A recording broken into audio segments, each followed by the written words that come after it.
my video. This video is 7 financial fitness tips for surviving a layoff or loss of income. These are 7 tips that can help you. If you're like me, I've never been laid off before, so I had no idea what to do. So I'm surviving this. This is firsthand information from what I am currently doing to survive this layoff. Let me first say that I am not a financial advisor. I am not in the financial industry. That is not my background. I am just someone who is surviving the layoff situation right now, and I just wanted to do something to help others who may be in the same boat, who maybe have not been laid off in the past, who maybe don't have experience with not having income. And I just wanted to do something to help others to survive this time as well. So that being said, if you need specific help, there are resources that are local to you that you can look into. You can contact your local Department of Labor for resources, but I am not a financial guru. I'm just here to give some tips on how you can survive this time while you await income. First tip, do not panic. You will want to panic. Well, panic is not your friend. It doesn't help you. It can cause you to be a bit irrational and do things that you may regret later. So you don't want to panic. Try to stay as calm as you can.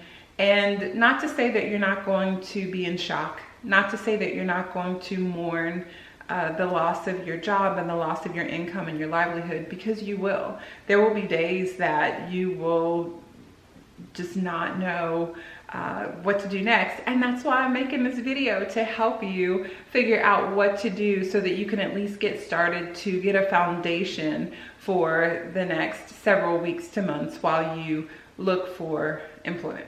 Number 2, the second tip, is file for your employment benefits on day 1. So the day that you are laid off, you want to file for your unemployment benefits because you don't know how long it's going to take for those benefits to take effect. So you want to file for your unemployment benefits right away.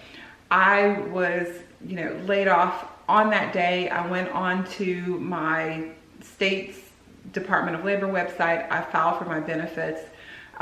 It's not hard to file. Right now, there's a pandemic going on, so my impetus to file was, I'm not by myself in this. I'm not the only person who has been laid off at this time due to this current situation with the pandemic. So there will be a lot of people who are filing. So you want to make sure that you get your paperwork in, make sure everything is completed so that it's set up so that when you need to file your weekly benefits, that you're able to get them as quickly as possible and you can have that income to live off of while you're in this situation. The third tip is review your finances. So by that, I mean, get together everything that you have, know where you stand financially, know your assets, know your expenditures, your bills. You need to know what money you have coming in, what money you have going out, and what money you have access to. So that means you need to know what's in your bank accounts, what's in your savings accounts, what's in your 401k plans, what's in any other retirement plans that you have, so that you know what resources you have to work with. Your fourth tip is to make a bare necessities budget. On the bare necessities budget, what needs to happen with that is you need to look at your current budget, or if you don't have a budget, look at what bills you currently have, what expenditures you're currently making, and cut it down to the bare necessities. For me, what I did, I got rid of cable, went to a streaming service, and I still have internet and phone, because if you're looking for a job, then you will need to have access to email, internet, and you'll need telephone if you don't want to solely use your cell phone plan. So you can adjust those type plans.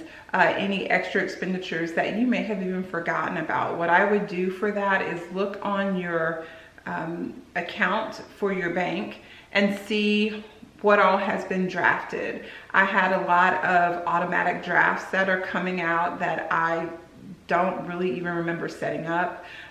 So if you do that, you can automatically cut down how much money you're spending each month just by cutting out those things that are actually not necessities for you over the next few months. So once you have your bare necessities budget, write down everything that you are then responsible for. So those are your necessities. You have to have somewhere to live, you have to have lights, you have to have food. So make a budget with those bare necessities that you need so that you can then see how much you need at minimum to survive per month. The fifth tip that I have for you is, once you have that bare necessities budget, look at the companies and your creditors and call them. Let them know of your current situation, and they may be able to either adjust or reduce things for you, as the previous example with your cable company, or you may be able to do what's called forbearance, like with student loans.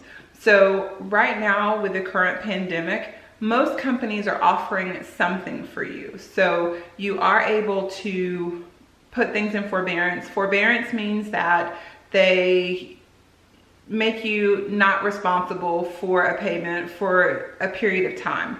That does not mean that you don't owe them the money. It just means that they are making a concession for you so that you don't have to make a payment immediately and for a certain period of time after that.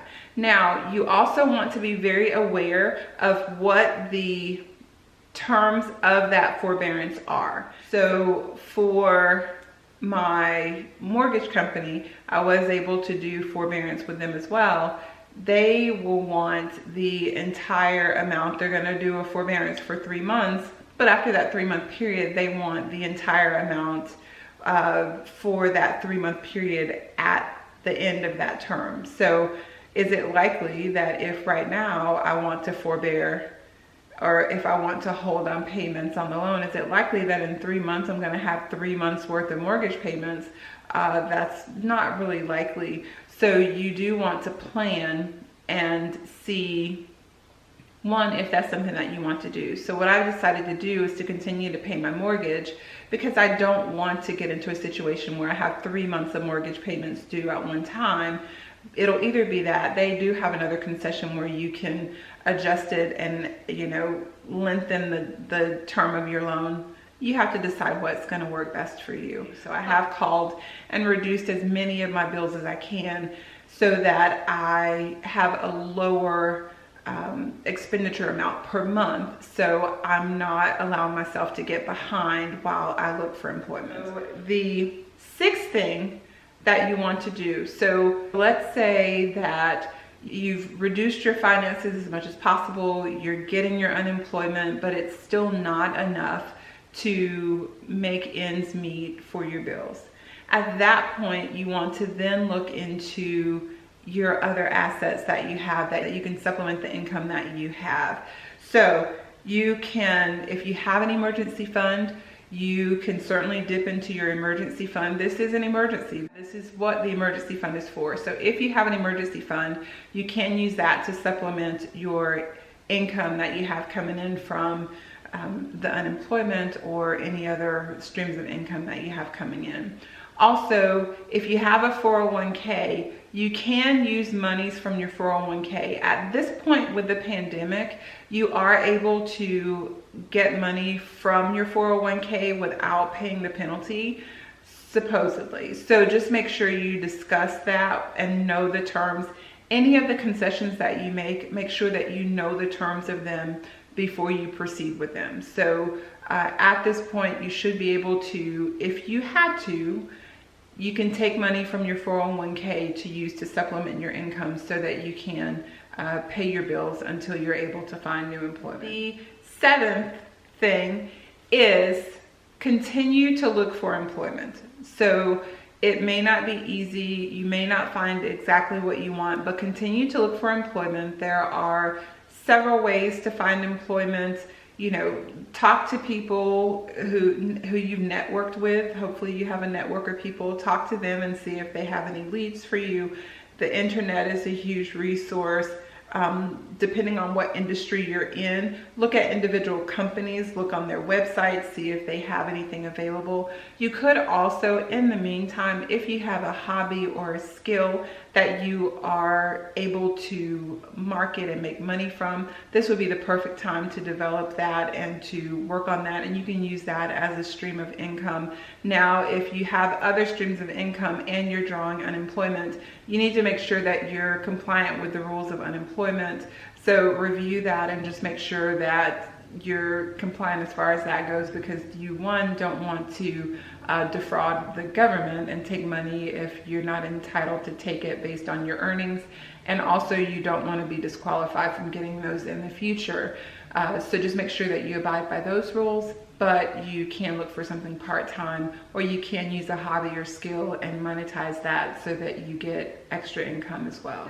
We are going through this together. I will certainly be thinking of you all and, you know, praying for all of us who are involved in this pandemic, and all who have been laid off, and all who are currently looking for positions. I'm hopeful that we are able to keep things in line and not get too underwater while we wait for a new job. If you have any questions for me, if there's any way I can be of help, I will help you in any way that I can. Just leave a comment below with any questions that you have. If you have specific questions about things, if I can help you with it, I will. If not, then, you know, I'm certainly happy to help you find a resource to get the answer for you. Again, I'm not a financial guru or advisor. I'm just someone who's living it just like you are, and I want to be helpful in any way that I can. So thank you for watching. Please leave a comment below if you have any questions, or if you have any comments. Please give this a thumbs up if you liked it and you'd like to see more layoff chronicles. And don't forget to subscribe to my channel. You can subscribe by hitting the actual subscribe button, or the logo that's in the corner, that's maybe around here somewhere, is actually a subscribe button as well. So if you click that logo, that will subscribe you here. Thank you so much for watching. Good luck, and I will see you later. Bye.